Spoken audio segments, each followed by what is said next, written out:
He's a mafia boss. He's a New York mafioso boss. And the RICO law was created to take down people like him. Piers Morgan and Jaguar Wright just unleashed some of the most shocking allegations on national television. And now everyone's asking, where's Jay-Z?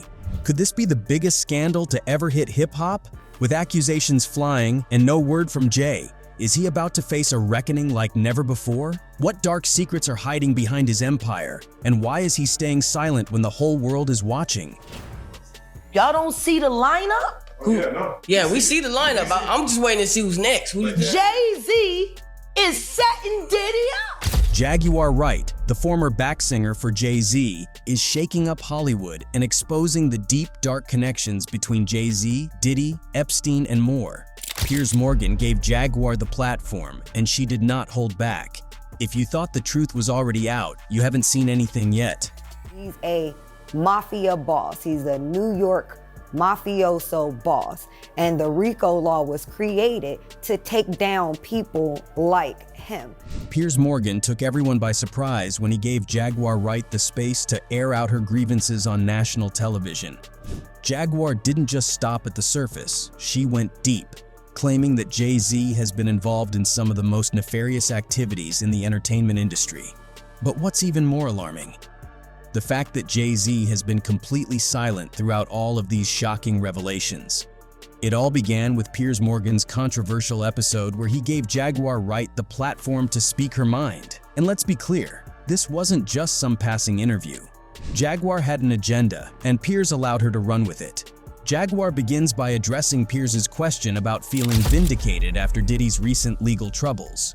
Despite the charges against him, Jaguar is clear. She doesn't feel relief. For her, the accountability process is just starting. Do you feel vindicated Yes. by the events of the last few weeks? No, not at all. Because he's just the beginning. According to her, Diddy is only the tip of the iceberg, a figurehead of a deeply ingrained culture of exploitation within the music industry. Jaguar speaks candidly about her first-hand experiences. Having been in the industry for over 30 years, she recounts stories of her elders advising her to avoid certain individuals. But that advice wasn't enough to shield her from the trauma she faced. Even after decades, she still suffers from PTSD, and what's most disturbing to her is the repetitive nature of the abuse, with younger women sharing similar stories. You live through these things, you're still suffering the PTSD created by all of this, and you're talking to a victim that's 20 years younger than you, and she's telling you the exact same thing that happened to you. This, she explains, is what makes Diddy and his actions all the more dangerous. The perpetuation of harm across generations, shielded by the industry's silent complicity. A significant portion of the interview is dedicated to the toxic culture that Wright claims has been allowed to fester under powerful figures like Diddy. She speaks not just from her own experience, but from what she witnessed as someone once involved in the dark side of the industry, working as a dominatrix before securing her record deal. This gives her unique insight into how the entertainment and industries overlap. Jaguar doesn't hold back. She describes the horrifying behaviors she has either witnessed or been told about, including ritualistic practices, drugging women, and discarding them like objects. The sheer scale of this abuse, covered up by NDAs and payouts, has kept it hidden from the public eye for years. And it's all done under the protection of, this is going to be paid off. There's another NDA. This is going to be, it's terrible. Wright points out that people knew, many knew, but no one was brave enough to speak, or if they did, they weren't believed. This culture of silence, Jaguar insists, has protected P-daters like Diddy for far too long. Another chilling aspect of Jaguar's claims is the idea that Diddy was selected for his role. She argues that he was specifically chosen to help maintain control over the Black community within the entertainment world. People keep looking at him like he's the Sputnik that came out of nowhere. This is someone who was designed to be what he is. We got to stop making Diddies. Jaguar implicates not only Diddy, but also figures like Clive Davis and Lucian Grange, suggesting they enabled his rise and shielded him from consequences. According to her, Diddy was handpicked to manipulate and extract the precious jewels of black culture for the industry's profit, all while leaving a trail of destroyed lives. Jaguar further believes that Diddy's recent silence is not out of loyalty, but fear. His powerful backers, those who have protected him for decades, still see value in keeping him quiet, but she predicts that his ego addiction will eventually compel him to talk. And when he does, she warns, it will be catastrophic for those who have been complicit in his actions. His ego and his addiction won't allow him to do anything different. Anybody who thinks he's not going to talk is crazy. He's got everybody on tape. They all know it. When asked by Piers whether Diddy will reveal others' involvement, Jaguar doesn't hesitate to confirm it. She believes that Diddy will have no choice but to talk, taking down many high-profile figures with him. In her view, his silence thus far is only a temporary shield. She makes it clear that what the public has seen so far is only the beginning, and the truth will be far more disturbing than anyone can currently imagine. In any case, Jaguar Wright has been in the industry for decades, and her story is not a new one. She spent years speaking out against the very people who are now being exposed. Back in the day, Jaguar was brushed off as a crazy conspiracy theorist. People labeled her as an extremist who was bitter about her time in the industry. But the truth is, a lot of what she said years ago is starting to line up with the facts. What's important to understand is that Jaguar wasn't some outsider. She was in the industry, performing with Jay-Z, and she's seen things that most people only hear rumors about. So when Jaguar says that Jay-Z is the mafia boss behind it all, we should take her seriously.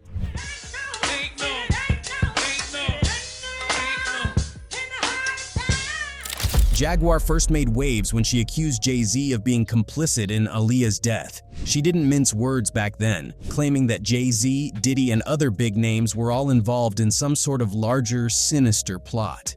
Back then, it was easy to dismiss her claims. But now, as more stories come to light, people are starting to connect the dots. You see, there have been rumors circulating for years that Jay-Z was involved in Aaliyah's death because she rejected his advances. We know that Jay-Z was very close with R. Kelly, the man who allegedly manipulated Aaliyah. For context, the whispers of a secret union began circulating in 1994 when R. Kelly, the chart-topping R&B maestro, and Aaliyah, the talented rising star, were rumored to have exchanged vows in a clandestine ceremony. What added fuel to the already blazing rumors was the significant age difference between them. Aaliyah, a mere 15-year-old ingenue, and R. Kelly, a 27-year-old musical powerhouse. The alleged nuptials purportedly took place on August 31, 1994, in Rosemont, Illinois. According to reports, the ceremony unfolded within the confines of a hotel room, shrouded in secrecy and sealed with a falsified marriage certificate. Aaliyah, it was later revealed, had misrepresented her age on the document, claiming to be 18, while R. Kelly's age was accurately recorded. The secrecy surrounding the union was undoubtedly fueled by the glaring legal and ethical ramifications of an adult artist marrying an underage girl.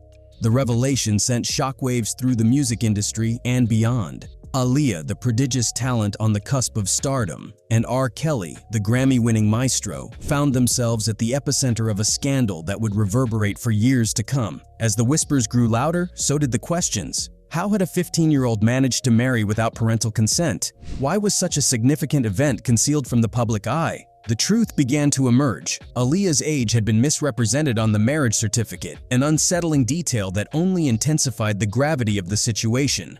Aaliyah's family, initially kept in the dark, soon learned of the alleged marriage. The revelation reportedly incited fury, not only for the clandestine nature of the union, but also for the potential exploitation of their teenage daughter. The family took swift action to end the illegal union. The annulment centered on Aaliyah's age, asserting that she lacked the legal capacity to marry without parental consent. The abrupt dissolution of the union left lingering questions, not only about the legality of the marriage, but also about the dynamics between the two artists. The fallout from the scandal had far-reaching consequences for both R. Kelly and Aaliyah. Aaliyah, despite her undeniable talent and growing success, found herself ensnared in a narrative not of her own making. R. Kelly, on the other hand, faced scrutiny that would persist throughout his career, becoming a troubling footnote in his legacy. The specter of the alleged marriage lingered, casting a long shadow over the personal and professional lives of the two artists. Aaliyah continued to ascend in her career, achieving success in music and later venturing into acting. However, the controversy surrounding her early years continued to be a point of discussion, overshadowing her accomplishments. R. Kelly, already a controversial figure due to his explicit lyrics and legal troubles, found himself embroiled in a series of scandals and allegations that would haunt him for decades. The alleged marriage to Aaliyah became a focal point in discussions about the artist's relationships with underage girls, further tarnishing his public image. In the years that followed, the details of the alleged marriage would resurface sporadically, gaining renewed attention with the release of documentaries like Surviving R. Kelly. These documentaries delved into the complex web of allegations against the artist, including accusations of SA and exploitation. In fact, the docuseries recently revealed that R. Kelly silenced Aaliyah and her family through a non-disclosure agreement, following his marriage and subsequent annulment to the then 15-year-old singer. Anyway, according to Aaliyah's ex, Dame Dash, even after Jay-Z found out about Kelly exploiting Aaliyah and illegally marrying her at 15, he refused to cut ties with him. Dame Dash confirmed these rumors and also revealed that Aaliyah was never interested in Jay-Z romantically. Every time Aaliyah attended these industry parties, Jay-Z was around. However, no matter how hard he tried, Aaliyah liked Dame Dash, so Jay allegedly decided Beyoncé should take Aaliyah's spot. Around this time, Jay-Z also started feuding with Dame, and it all culminated in 2001 when Aaliyah tragically passed away in a plane crash in the Bahamas. That same year, Jay and Beyoncé made their relationship public, and less than a year later, Jay-Z released his joint album with R. Kelly, Best of Both Worlds. Now, after R. Kelly's crimes were exposed, Jay-Z's PR team allegedly worked hard to bury all traces of their friendship. However, even with all the PR work, there were people who still knew and remembered Jay's relationship with R. Kelly. And one of those people is Jaguar Wright. Jaguar also said for years that Beyoncé and Jay-Z practice witchcraft, and while that sounded like a stretch to many, the events unfolding now seem to have given those claims a second wind. Way back in 2018, Kimberly Thompson, Beyoncé's former drummer, had accused the singer for extreme witchcraft and magic spells of M. Seemingly, this was what she said. It's literally shattered everything that I've tried to build after doing that work in my life. If I have always said when I was a kid, I never would want to regret anything. Not only that, she further claims that Beyoncé has been casting spells to keep her under her control, as much as using some mind control tactics to keep her tied down completely. Kimberly Thompson's attempt to obtain a restraining order against Beyoncé is a noteworthy development in the story. However, it's important to note that restraining orders are typically granted when there is concrete evidence to demonstrate a credible threat or potential harm. In this case, the judge's decision to deny the motion suggests that there was insufficient evidence to support the claim that Beyoncé posed a threat to Kimberly Thompson. Legal actions such as restraining orders require a high standard of proof to be met before they are granted. As such, the court's decision indicates that there wasn't enough evidence to substantiate the allegations against Beyoncé. Jaguar Wright has made it her mission to expose the truth about Jay-Z, and this isn't the first time she's dropped bombshells about the music mogul. In past interviews, Jaguar has said that Jay-Z attacked her worse than Diddy did Cassie.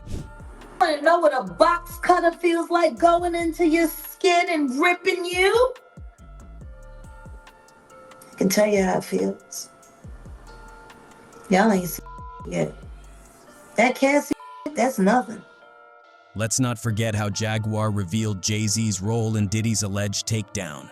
According to her, Jay-Z knew exactly what was happening behind the scenes and even orchestrated some of it to protect his own interests. So why does it all come to a head now? Why now? Why? Because he's the acceptable monster at this time. During her candid conversation, Wright drew parallels to the handling of controversial figures in the industry, drawing comparisons to R. Kelly's downfall and hinting at an alleged pattern orchestrated by Jay-Z. And when asked about who might be next in line within this purported series of orchestrated events, Wright pointedly mentioned Sean "Diddy" Combs, suggesting that Jay-Z was setting him up for a fall. Y'all don't see the lineup? Yeah, we see the lineup. I'm just waiting to see who's next. Jay-Z is setting Diddy up. Wright went on to detail a sequence of alleged manipulations by Jay-Z, referencing past associates and collaborators. According to her claims, Jay-Z had lined up figures like Damon Dash and the late notorious B.I.G., supposedly stealing their life and identity. These accusations bring forth a complex narrative of betrayal and power dynamics within the music industry's upper echelons. He lined up D. Haven, stole his life and identity.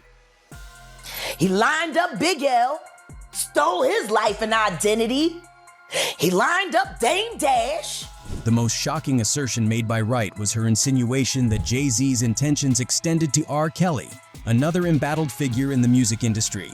He wants to be the one, she claimed, hinting at Jay-Z's alleged desire for dominance or control within the narrative of these high-profile incidents. So is there any truth to what Jaguar is claiming? Well, at first glance, it might not seem like it because everyone knows that Jay-Z has had his fair share of run-ins with the law. One of the most notable legal incidents involving Jay-Z occurred in 1999 when he was arrested for stabbing Lance Rivera, a record executive, at a nightclub in New York City.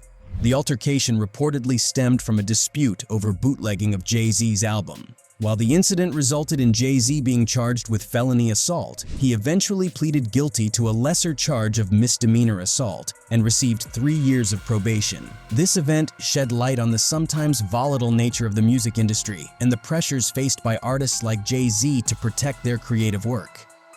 Another significant legal hurdle for Jay-Z came in 1999 when he was arrested in connection with a nightclub shooting. Although Jay-Z was not directly involved in the shooting, he faced charges of gun possession after a firearm was found in his vehicle. Ultimately, he pleaded guilty to a misdemeanor charge of third-degree weapons possession and received a sentence of 3 years probation. This incident underscored the complexities of navigating fame and the need for artists to be vigilant about their surroundings to avoid being implicated in criminal activities. In addition to these high-profile incidents, Jay-Z has also faced legal challenges related to his business dealings. In 2007, he was embroiled in a legal dispute with a former business partner, Raynard Herbert, over the rights to Jay-Z's debut album, Reasonable Doubt. Herbert claimed ownership of the master recordings and sought compensation for his contributions to the album's production. The case was eventually settled out of court, highlighting the complexities of intellectual property rights in the music industry and the importance of resolving disputes through legal channels. Furthermore, Jay-Z's business ventures have occasionally attracted scrutiny from regulatory authorities. In 2014, his acquisition of the music streaming service Tidal sparked controversy amid allegations of inflated subscriber numbers and unpaid royalties to artists. While these allegations did not result in any criminal charges against Jay-Z personally, they underscored the challenges of operating within a rapidly evolving digital music landscape and the need for transparency and accountability in business practices. But despite these legal setbacks, Jay-Z has never received any serious repercussions for breaking the law. This fact has led some people to wonder if his close connections to the feds may have helped him get out of trouble over the years. One of the most shocking allegations is that Jay-Z employed a well-known snitch, Desiree Perez, as the CEO of his company, Roc Nation. Prior to entering the music industry, Perez was involved in the game. In 1994, she was arrested in Miami for possession of 35 keys of Griselda Blanco's coke, but in exchange for the offer of 0 years in prison, the Roc Nation CEO agreed to wear a wire and became a federal informant for the enforcement agency. Perez helped the DEA lock up copious amounts of Hispanic Americans involved in the Miami wars and turned on low-level associates of Griselda Blanco, Fabio Ochoa, and even Pablo Escobar. Working with the police is highly frowned upon in hip-hop culture. With tracks such as F the Police and Ice-T's Cop being so popular, it came as a shock to many when Jay decided to bring Desiree into his circle.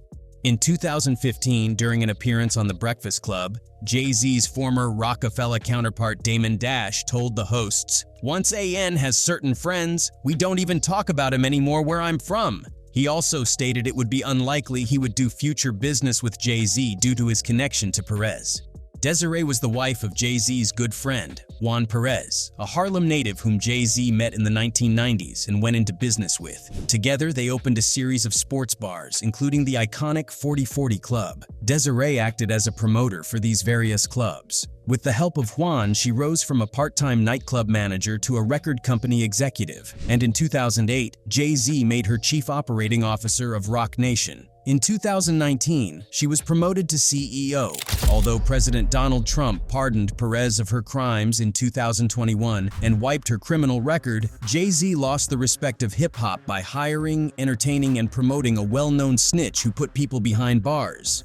Anyway, aside from hiring an alleged snitch, Jay-Z has also been called out by his former friends for selling them out. One of the most notable cases is when he allegedly betrayed his close friend DeHaven Irby. This betrayal had such a big impact on DeHaven that he warned all of Jay's closest buddies to be careful.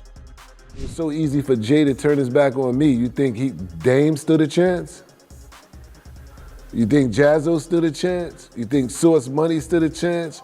You think all the rest of them, you think they stood a chance? In a 2007 interview with Vulture, Irby revealed that much of the life Jay-Z rapped about, he didn't actually live.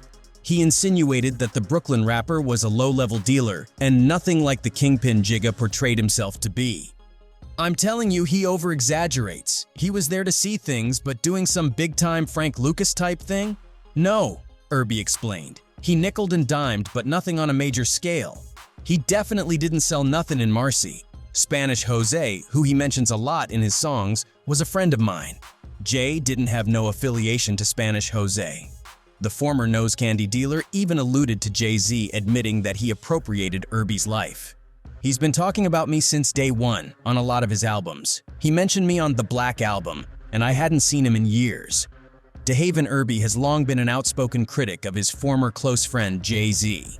Upon his release from prison, he took to YouTube to air his grievances, detailing how Jay-Z had allegedly deserted him in 1998 when he faced federal conspiracy charges. Irby went as far as accusing the first hip-hop artist to achieve billionaire status of collaborating with the authorities. As far as the affiliation with him dealing with government informants, that's no secret at all.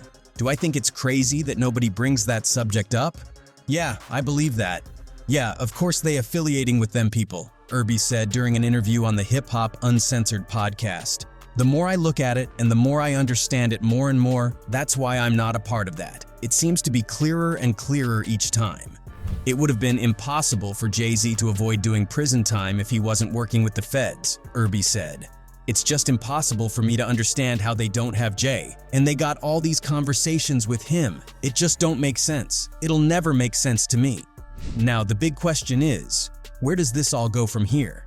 Piers Morgan has amplified Jaguar Wright's voice in a way that mainstream media hasn't before. But as these stories begin to circulate, we have to ask, why is Jay-Z still silent? It's no longer just conspiracy theories or fringe accusations. The puzzle pieces are falling into place, and Jaguar Wright is determined to expose the entire picture. With Piers Morgan's national platform backing her up, it's going to be harder for Jay-Z to continue dodging these claims. So what will he do next? Will he address the accusations head-on, or will he continue to stay hidden in the shadows?